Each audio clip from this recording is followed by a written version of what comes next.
et je souhaite qu'il soit riche que cette maladie soit riche et instructive. La loi 1321, quand elle a été promulguée sous l'impulsion de Sa Majesté, que Dieu l'assiste, a été faite dans un but essentiellement social d'abord. Vous savez que la plupart des agriculteurs vivaient dans la clandestinité au niveau des régions de Koutama, etc. Donc l'idée, c'est que ces gens-là puissent vivre de façon digne et qu'on puisse exploiter le cannabis, qui était un problème pour le Maroc avant. Maintenant, ça devient un atout. Et donc aujourd'hui, l'idée, c'est que ce cannabis va servir pour extraire, pour en faire des produits pharmaceutiques, des compléments alimentaires, mais également des produits cosmétiques. Et le marché marocain est très demandeur et très porteur par rapport à ça, mais également l'export.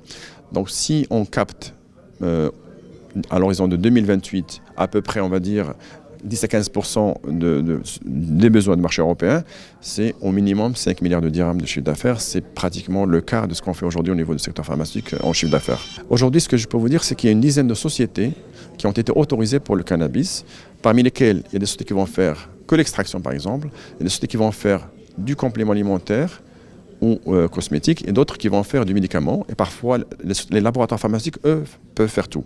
Ils peuvent faire et du médicament, puisqu'ils sont autorisés pour le médicament, mais ils peuvent également faire du complément alimentaire et du produit cosmétique. Donc on peut dire que sur les 10, à peu près la moitié sont des laboratoires pharmaceutiques, et l'autre moitié, ce sont des sociétés qui vont faire soit d'extraction, soit des compléments alimentaires ou cosmétiques. Est-ce qu'on peut avoir une idée sur les investissements qui ont été mobilisés, en fait, notamment pour investir sur ces produits-là? C'est une question qui est très difficile, pour laquelle c'est très difficile à répondre, parce que les équipements dépendent aussi de ce qu'on va faire. Par exemple, je prends un laboratoire, une société qui va faire des compléments alimentaires. Les équipements ne sont pas aussi chers, aussi compliqués que si on doit faire des médicaments. Ou bien quelqu'un qui va faire des tisanes, comme tisanes de produits à base de plantes. C'est différent aussi. Donc c'est vraiment très, très diversifié. Donc je ne peux pas vous dire un chiffre précis, mais la plupart des gens qui sont engagés dans les investissements sont conscients qu'il va y avoir un retour sur investissement, puisqu'il y a un potentiel important du marché. Donc les gens ont investi dans les laboratoires de contrôle et de développement galinique, mais également dans la formulation et dans la production. Et in fine, il va y avoir un retour sur investissement sans aucun problème. Est-ce qu'on peut avoir une idée un peu sur le process d'enregistrement des médicaments auprès de la DMP?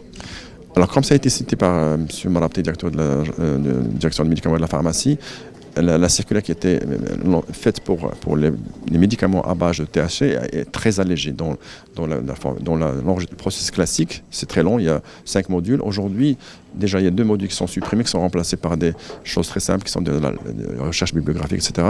Donc, il y a un process simplifié, on va dire, par rapport aux médicaments classiques, mais également un process rapide par rapport aux médicaments classiques. Parce que l'administration est consciente aussi qu'il y a un vrai potentiel et qu'il faut aller plus vite pour gagner du temps, parce que c'est une course aussi entre nous et d'autres pays dans le monde. Concrètement, ça se passe comment? Ça se passe. Aujourd'hui, c'est en cours on est en train de faire les fine-tuning, parce que la circulaire vient de sortir, donc il n'y a pas encore de cas précis, mais en théorie, ça devrait se passer beaucoup plus rapidement. En moyenne, un médicament, ça prend, on va dire, 1 an. Je pense qu'avec les produits, déjà les produits compléments alimentaires et cosmétiques, ça prendra beaucoup moins de temps. Il suffit d'avoir un dossier, il y a un packaging à respecter, un étiquetage à respecter, un certain nombre de prérequis à respecter. Et normalement, on devrait aller très vite. Et pour les médicaments, ça devrait aussi aller assez rapidement, je pense que beaucoup moins qu'1 an. Donc on n'a pas encore commencé la production des médicaments? C'est-à-dire qu'on est en phase pilote. Donc comment ça se passe généralement pour les médicaments? Quand on a tout validé, quand on a tout fait, donc on a d'un côté, on va avoir une étude de recherche, de développement galinique, une étude et recherche analytique. Après, on fait des lots pilotes. Et après, on fait des lots industriels. Et là, on dépose le dossier, on fait une stabilité. La stabilité doit durer au moins 6 mois.